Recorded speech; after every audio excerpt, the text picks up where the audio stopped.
Oi, gente, tudo bem com vocês? Essa semana, então, a gente vai falar mais um pouquinho de fisiologia humana. O tema da nossa aula de hoje é o sistema imunológico. E os objetivos da nossa aula são conhecer os órgãos do sistema imunitário, conhecer a resposta imune inflamatória, conhecer as células do sistema imune e conhecer os tipos de imunização. Então, vamos só fazer uma diferença aqui, né? Peraí, deixa eu ligar o laser. Vamos então saber qual que é essas nossas defesas naturais e o sistema imunitário. Né? Então, como defesas naturais do nosso corpo, nós temos a pele, as mucosas, né? Tanto da boca quanto das vias respiratórias. Nós temos a saliva e a lágrima, que possuem a lisozima, né, que é uma enzima que degrada a parede bacteriana, né? Então, a nossa saliva e a nossa lágrima, ela tem esse poder, né, antibactericida. E nós também temos o suco gástrico, né, que é composto de HCl, que é um ácido, né? E também ele é capaz de matar alguns micro-organismos aí. Então, nós temos essas defesas naturais, tá? E aí a gente tem o nosso sistema imunitário, né? Que é composto por células como leucócitos e macrófagos. Então, a gente tem aqui os nossos órgãos primários e órgãos secundários de defesa. Os órgãos primários são a medula óssea e o timo, tá? E aí a gente tem aqui que os leucócitos são produzidos na medula completam a sua maturação no timo. Então, a gente considera a medula óssea e o timo como órgãos primários. Por quê? Porque a medula óssea ela vai produzir essas células de defesa e algumas delas, né, como os leucócitos, vão até o timo, onde passam pelo processo de amaturação, de amadurecimento, né? Então, por isso que são considerados órgãos primários de defesa do nosso corpo. Além disso, nós temos os órgãos secundários, né? Que nós já trabalhamos um deles quando nós falamos do sistema linfático, né? Lá em circulação, a gente falou desses órgãos de defesa. Mas só para relembrar, então, nós temos os linfonodos, os vasos linfáticos, o baço e as tonsilas, né? Que são as amígdalas e as adenoides.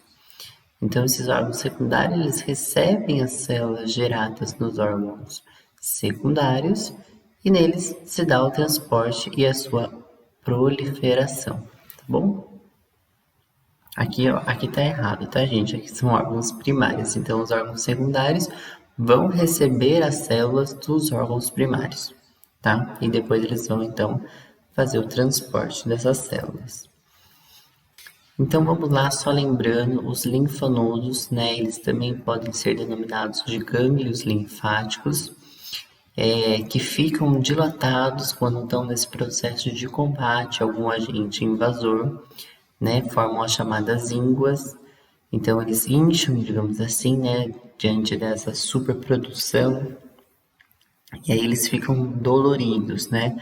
Essas ínguas são frequentes na região da virilha, nas axilas e no pescoço. É por isso que muitas vezes, quando a gente tem um processo de amidalite, nós ficamos com os gânglios da nossa garganta inflamados e por isso a gente fica com dor, né? Aí a gente consegue palpar essas regiões e a gente percebe que eles estão inchados e doloridos, né? Então é devido a esse processo de combate aí, né? Nessa superprodução, dessa superestimulação desses órgãos. Nós temos os vasos linfáticos, né, que são responsáveis pelo transporte da linfa. A gente já conversou que é a linfa, quando a gente trabalhou o sistema circulatório. E a gente tem o baço também, que ele participa desse processo de produção de anticorpos. Agora vamos falar um pouquinho da resposta inflamatória. Então a gente chama de inflamação, né? Essa resposta inflamatória, a gente é caracterizada por 4 coisas. É o calor, é o rubor, é o tumor e a dor. Tudo terminado em or, né? São os 4 ors da inflamação.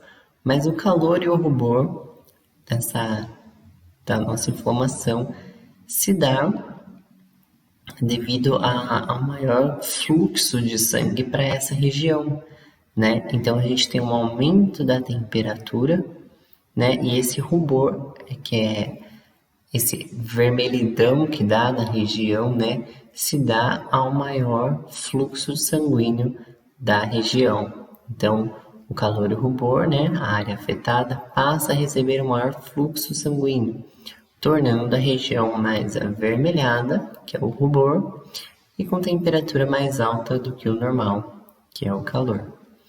Aí a gente tem a formação de um tumor também, né?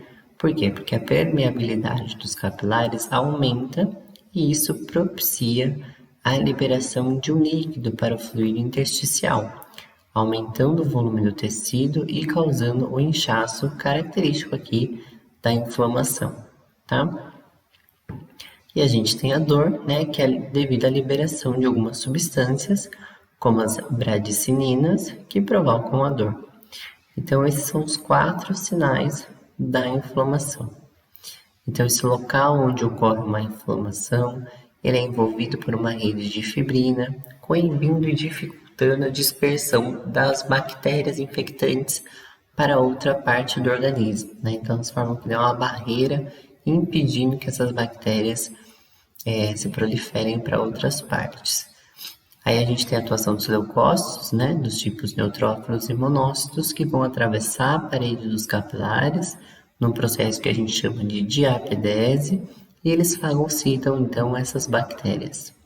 E aí, como consequência dessa batalha contra os invasores, né, a gente vai ter a morte de bactérias, a gente vai ter a morte de leucócitos, e, consequentemente, a morte de algumas células desse tecido atingido. Então, a esse conjunto, né, bactérias, leucócitos e células do tecido atingido, a gente dá o nome de pus, né, que é esse produto da batalha contra os invasores. É isso que é o pus, tá? Então, são esses resquícios aqui de bactérias, leucócitos e células do tecido atingido. Então, aqui a gente tem uma representação, né, do processo de inflamação.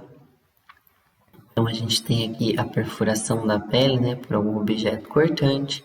A gente tem as bactérias que estavam nesse objeto aqui entrando em contato com o nosso corpo, né? Então, eles vão transmitir alguns sinais químicos, né? Então, o órgão sofre agressão e libera sinais químicos. Logo depois ocorre a vasodilatação, que pode provocar o inchaço. Aumenta, então, a permeabilidade do local e a concentração de fagócitos, né? Então, os fagócitos vão passar aqui por diapedese, né? Para irem fagocitar as bactérias, para impedir que elas se proliferem no nosso organismo. Então, depois aqui do passo 3, a gente tem esses fagócitos, né?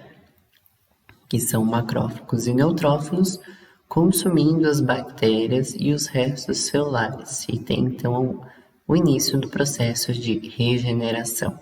Tá bom? Isso aqui é o processo inflamatório de forma bem resumida, bem simples, mas é basicamente isso, tá bom?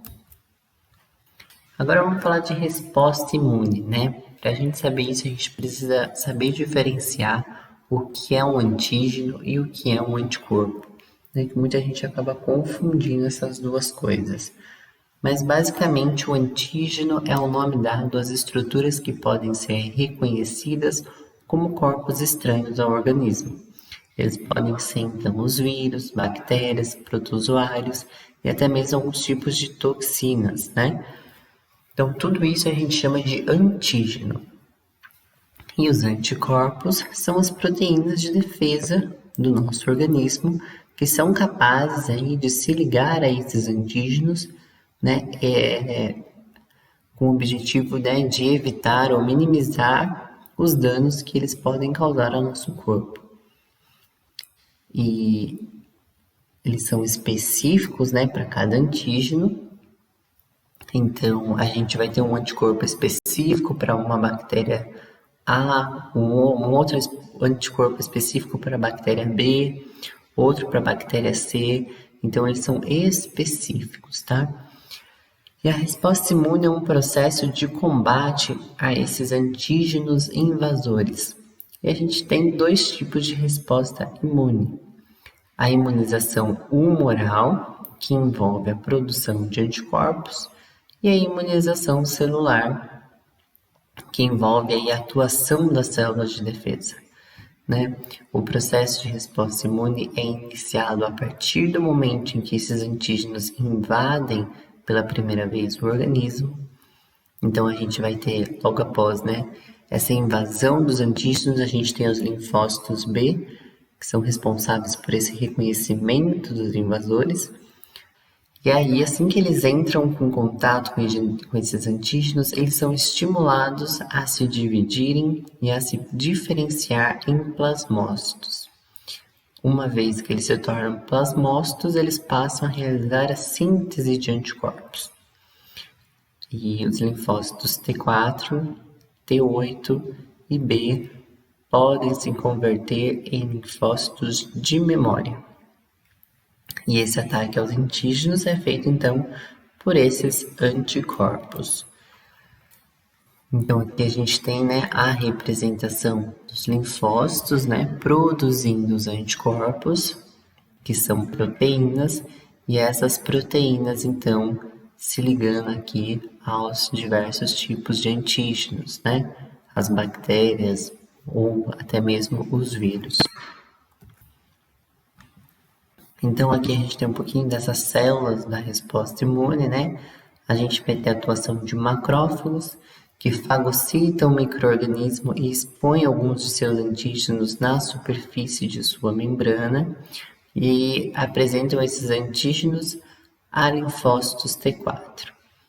A gente tem aqui, então, os T4, né? Os linfócitos T4, também conhecidos como os linfócitos auxiliadores. Eles são estimulados por interleucinas, multiplicam-se e diferenciam-se em células de memória imunitária. Eles também estimulam, né, através das interleucinas, os linfócitos T8 e os linfócitos B. Os linfócitos T8 também são conhecidos como citotóxicos, né? E eles destroem determinadas células, como as provenientes dos transplantes, as cancerosas e as que possuem vírus, por meio de perforinas, que são substâncias que lesam a membrana plasmática das células. Né? Então, como já está no nome aqui, né, os citotóxicos, eles são tóxicos, eles vão liberar substâncias que vão aí destruir a membrana plasmática das células.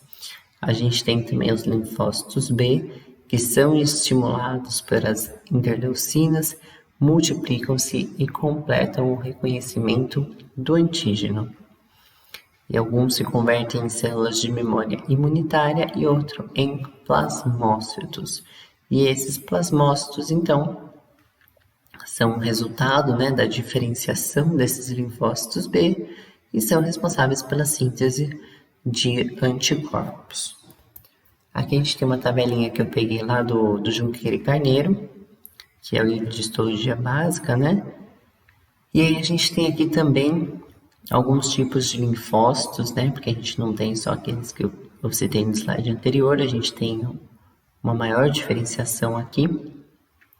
Então aqui, nesse livro do Junqueira, ele está dizendo que os linfócitos B apresentam receptores de membrana representados por moléculas de hemoglobina aqui, né? E outras classes de anticorpos. O tipo de anticorpo de superfície e o secretado podem se modificar durante a reação imunitária. E quando ativada por um antígeno específico, essa célula, né, ela vai se proliferar por mitoses e se diferencia em plasmócitos, que secretam uma grande quantidade de anticorpos. A gente tem os linfócitos B de memória, né, que permanecem no organismo após a expansão clonal e a eliminação do antígeno estimulador da resposta imunitária. e que estão preparados para responder mais rapidamente e com mais especificidade a uma exposição subsequente ao mesmo antígeno. Então, essas células de memória elas vão continuar no organismo mesmo com a eliminação desse invasor, né, desse antígeno. E o que vai acontecer?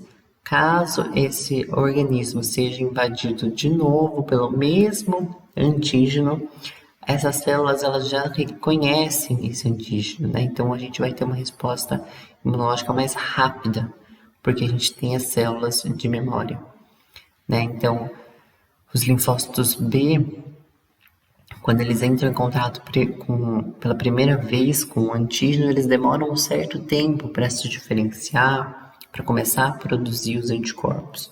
Já os linfócitos B de memória, eles já reconhecem esse antígeno, né? Então a resposta imunológica é muito mais rápida, né? A produção de anticorpos vai ser muito mais rápida e eficiente, né? Porque a gente já vai ter, é o que a gente fala que é da gente já ter os anticorpos, né? A gente já tem as células de memória, então a gente vai ter uma resposta muito mais rápida. A gente também tem os linfócitos T, né? Que são citotóxicos que a gente falou, que apresentam na superfície receptores de células T. São especializados no reconhecimento de antígenos sob a forma de determinantes antigênicos associados ao complexo principal de histocompatibilidade, presente na superfície das células apresentadoras de antígenos. Então, elas produzem as perforinas e outras proteínas que destroem as células consideradas aí estranhas, né? Ou células infectadas por vírus e outros micro-organismos, e algumas células cancerosas também. Aí a gente tem os linfócitos T helper ou T auxiliares, que vão sintetizar então as citocinas e cooperam na ativação, proliferação e diferenciação dos linfócitos T e B, e controlando assim as atividades efetoras. Eles ativam também as células fagocitárias para destruir os micro-organismos intracelulares. Aí a gente tem os últimos dois tipos aqui de linfócitos T, né? Os reguladores e os de memória.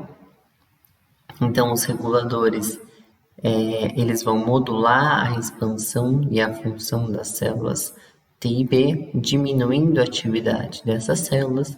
E os de memória, então, são de longa vida, né? Que passaram por uma extensão clonal e permaneceram no organismo após a eliminação de um agente estimulatório. Eles estão presentes em maior número do que no indivíduo naive, e a resposta a uma exposição ao mesmo agente ela vai ser rápida. A gente tem aqui por último também os linfócitos killers que a gente fala, né? Células killers, que aí vão ser responsáveis por atacar as células infectadas por vírus e células cancerosas, né? Sem a necessidade de uma prévia estimulação. E elas não desenvolvem populações de memória. Então aqui, resumindo, basicamente o que a gente tem nessa tabelinha do Junqueira, que está bem completa. É óbvio que a gente não precisa decorar tudo isso que está escrito aqui. Muita coisa é até de nível acadêmico, né? Porque o Junqueira, né? Esse livro do Junqueira é um livro de histologia de nível acadêmico, mas é interessante aqui para a gente saber diferenciar esses linfócitos e saber qual é a função de cada um. É importante, né? A gente saber que a gente tem lá o linfócito B que vai reconhecer esses agentes, né? Esses antígenos, né? Os agentes invasores.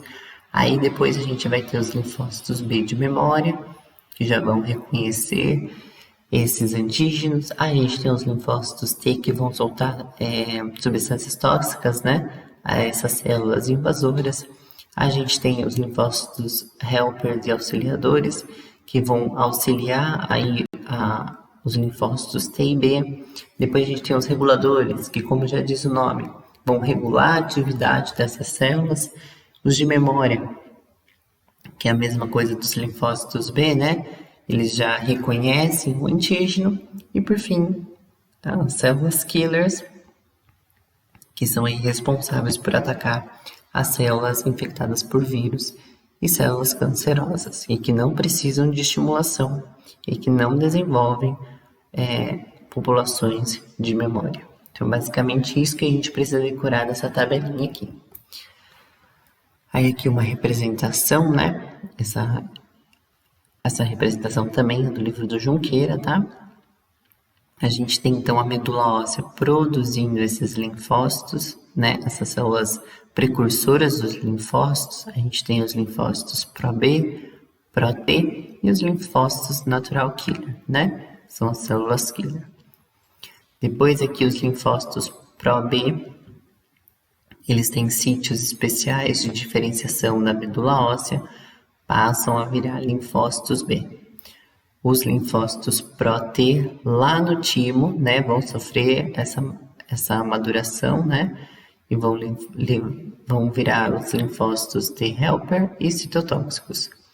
Depois disso, lembra, órgãos primários, né, medula óssea e timo, eles vão passar aos órgãos secundários, né, que são os linfóides secundários, né, as mucosas, a circulação sanguínea, a circulação linfática e do tecido conjuntivo.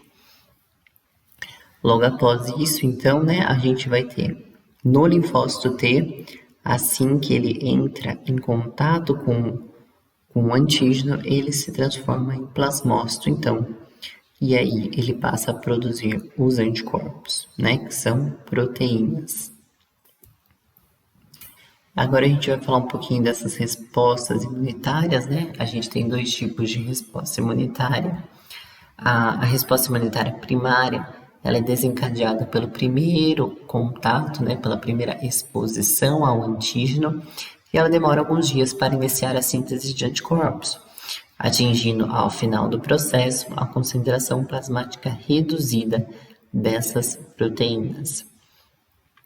Então, aqui a gente tem essa representação, né, de uma resposta primária, a produção de anticorpos diante do primeiro contato com o antígeno, né? Então, aqui a gente tem essa produção e depois cai essa resposta primária, né? E a gente vê aqui que a gente tem um certo nível de anticorpos nessa resposta primária. A resposta secundária, então, ela é desencadeada pela segunda exposição ao antígeno. O resultado dessa resposta, ela é uma síntese mais rápida de anticorpos, que atinge uma concentração plasmática muito mais elevada e assim garantem um combate mais eficaz a esse antígeno, né? Então, elas são produzidas pelas células de memória. Então, a gente já vai ter aqui, ó, a produção de anticorpos muito maior, né, muito mais eficaz e rápida, né? Percebam aqui, no menor intervalo de tempo, a gente teve uma super produção de anticorpos aqui, né? Basicamente, mais que o dobro, a gente pode verificar nesse gráfico aqui. E a produção de anticorpos cessa com o desaparecimento do antígeno, mas permanece nas células de memória imunológica. Então, aqui a gente teve, né? Digamos que a gente teve o primeiro contato com o antígeno aqui, então a gente demorou um tempo para produzir essa resposta imunológica, essa quantidade de anticorpos, e depois que esse antígeno é eliminado, cai a produção de anticorpos, mas a gente permanece com as células de memória. Então, quando a gente tem o segundo contato com esse antígeno, a resposta, né, a produção de anticorpos vai ser muito maior, porque a gente já tem a memória imunológica desse antígeno, tá bom? Aí agora a gente vai falar de duas coisas importantes, que é a imunização passiva e a imunização ativa, né? Então, basicamente, a gente vai falar de soro e vacina. Então, o soro, ele possui anticorpos prontos. Por um exemplo, o soro empregado para tratar pessoas que sofreram acidentes com serpentes venenosas. Eles apresentam, então, uma atuação rápida e um efeito curativo. É de pequena durabilidade e esses anticorpos, então, logo após trabalharem aí, né, na cura do paciente, digamos assim, ele vai ser destruído pelo fígado após alguns dias. A isso nós damos o nome de imunização passiva. Eu vou destacar aqui, tá? Imunização passiva ou imunização artificial. E esse tipo de imunização aqui não desenvolve a resposta imunológica. E a gente tem também a imunização passiva natural, que é a passagem de anticorpos da mãe para o feto e a passagem de anticorpos pelo leite materno. O que acontece aqui então? Aqui a gente vai ter, eu vou desenhar aqui como se isso aqui fosse os anticorpos, tá? No soro, então, a gente vai ter o quê? Anticorpos apenas. Então, no soro, a gente vai encontrar apenas as proteínas que vão ser responsáveis por atacar os antígenos. Então, a gente não vai desenvolver uma memória imunológica, porque a gente não está dando o antígeno para o paciente, a gente está dando a proteína, a gente está dando os anticorpos, né? Por isso a gente não vai ter aqui não é resposta, tá? Aqui é memória. A gente não vai ter uma memória imunológica. Então, porque a gente está dando só os anticorpos. Então, aqui se trata do soro, né? Por um exemplo, quando uma pessoa ela é picada por uma cobra, né? Ou por aranha, digamos assim, alguns animais peçonhentos, o nosso corpo, naturalmente, ele não produz os tipos de anticorpos necessários para combater esse veneno.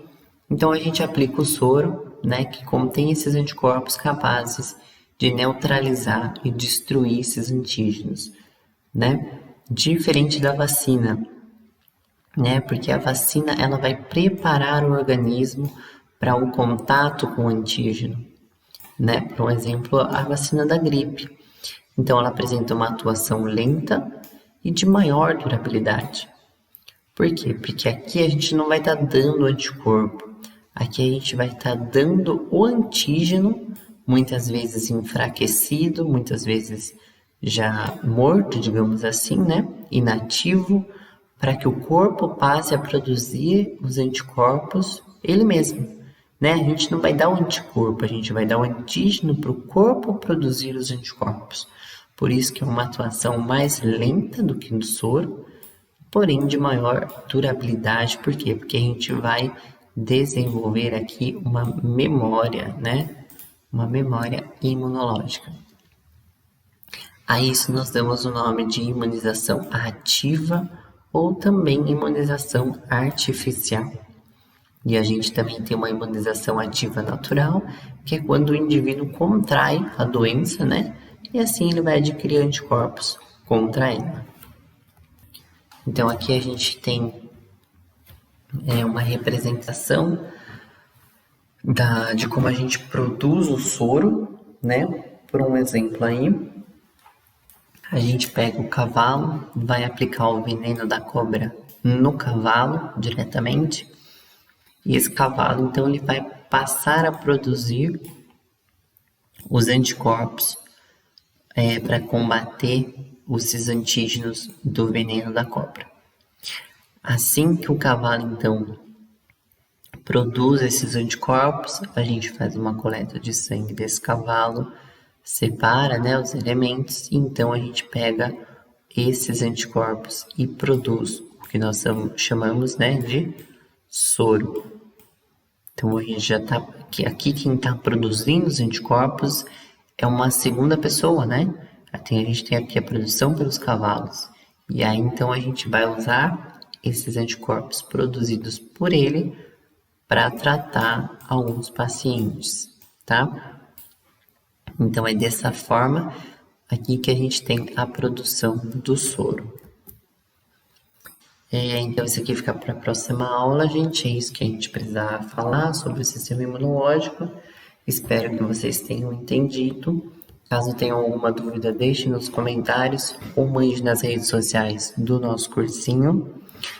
E na próxima aula, então, a gente volta fazendo os exercícios da aula que a gente teve de sangue e de sistema imunológico, tá bom? Então é isso, gente. Até mais.